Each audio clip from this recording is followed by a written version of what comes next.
Interesting reading about Kurt Warner and him talking about his roller coaster of a career that obviously was still an amazing Hall of Fame career. Let's talk about the grocery store clerk who all of a sudden becomes the NFL MVP with the greatest offense ever in St. Louis with the Rams, but then finds himself as a starter in the New York Football Giants, but then the backup, then he has to redeem himself. Arizona, everybody knows the story, right? But he talked about something and highlighted how perception, how difficult, nearly impossible it is to reclaim your career once they deem you not good enough as a starter. That's what's at stake for Jalen Hurts right now, man. The perception of, is he really a starter? And let's be real, you can't trust Philadelphia, this organization, with anything. Ask Carson Wentz. Ask Doug Peterson. Woo! And Jalen, you're going to a situation where if it doesn't work out, your first-year head coach and Nick Sirianni is going to be like, I ain't draft him. Don't put that on me. And I can just see it all falling apart right now. So Jalen Hurts is in a situation where he better not mess around and mess up because it's going to be a mess. And the scapegoat of all of that will land on Jalen Hurts. Yeah, that's real. Jalen Hurts, he has one shot. He got one shot in this year. Yeah. You played a quarter of the season last year. They gave you 4 starts. You went 1-3 as a starter. We all know you got yanked in that last start. We get that. So you get grace for that one. But we got to remember, man, like, the Eagles moved on from $130 million, 11-2 during the Super Bowl year, Carson Wentz, after one bad season. You got to go. That's all it took. One bad season, and the Eagles like, yeah, Carson, we know you've kind of led us to the playoffs 3 of the last 4 years. We know you helped us get to the playoffs, and eventually we won a Super Bowl, first Super Bowl in league history in a year where our starting left tackle was hurt, our starting running back got hurt, our starting middle linebacker got hurt. We get all that, Carson, but one bad year, you got to go. Jalen, if they gonna move on from Carson Wentz like that, bruh, trust what they can and will do to you. But furthermore, quarterbacks that don't get drafted in the first round, recently, the notable ones, by year 2, they've cemented themselves as starters. Russell Wilson, remember, he gets drafted in the 3rd round, cements himself year 1. Andy Dalton cements himself. Dak Prescott cemented himself. He didn't give the job back to Tony Romo. He never relinquished that. Derek Carr cemented himself. Going back to Colin Kaepernick, cemented himself. Even Nick Foles, because I was there. He took the job from Mike Vick. We ended up, we started 3-5. We ended up going 9-7, go 10-6, go to the playoffs. Even Foles cemented himself. So, Jalen Hurts, you were the 5th quarterback selected in the draft. Reminding everyone Lamar Jackson was the 5th quarterback selected in his draft.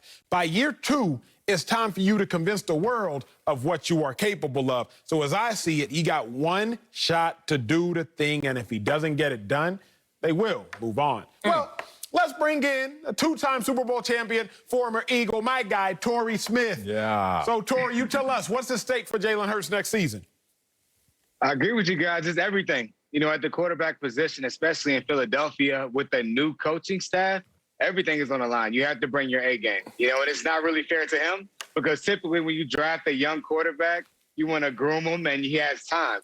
That's just not the reality of it in Philadelphia right now. So the best case scenario, and I agree with Peter King, is for Jalen to go out there and do his thing. He showed flashes last year that he can be the guy.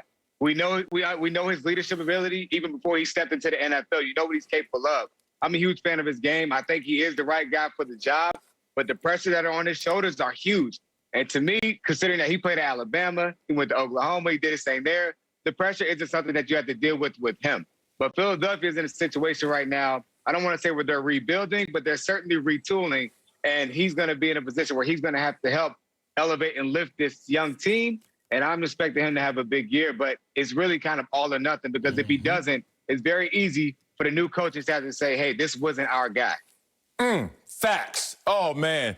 Y'all taking me places right now. Y'all taking me to my childhood when I grew up. Listen to that Ice Cube, that poet. I love you so much. Woo, Ice Cube, I love you, bro. You helped raise me, man. He had a rule. Rule number 2, don't trust nobody. Now, I'm older now. That's incomplete. Don't trust nobody and nothing because this circumstance in Philadelphia is set up for him to be the scapegoat and to fail if he doesn't go out there and ball out, which is a tough task. Jameis Winston comes to mind. And Jameis Winston had a good career in Tampa Bay in terms of his production. Certainly did last year. 5,000 yards passing for that is not easy. We all know about the 30 interceptions as well. But Jameis Winston, forget sticks and straws. We were talking about the 3 little pigs. How about Section 8? That's what Jameis Winston found himself as a former #1 overall pick, basically have to go to a situation and be the third stringer. Jameis Winston. What you think they're going to do to a second round of Jalen Hurts that they ain't even draft? They just going to cast him away. They're going to be like, that's on him, not on us. I could bring up a lot of names. Forget who they are. Forget where they're drafted. Big with the Browns, 2004. He gone. One and done. In and out. Culpepper, the Dolphins, 06. Remember he was doing this? He didn't do that long. Gone. Get him up out of here. Joey Harrington. Yeah, well, you should have gone. Aaron Brooks, Brett Favre. Gotta go. Get out the Jets. Sam Bradford, Case Keenum, Joe Flacco, 2019 Broncos. Who even remembers that?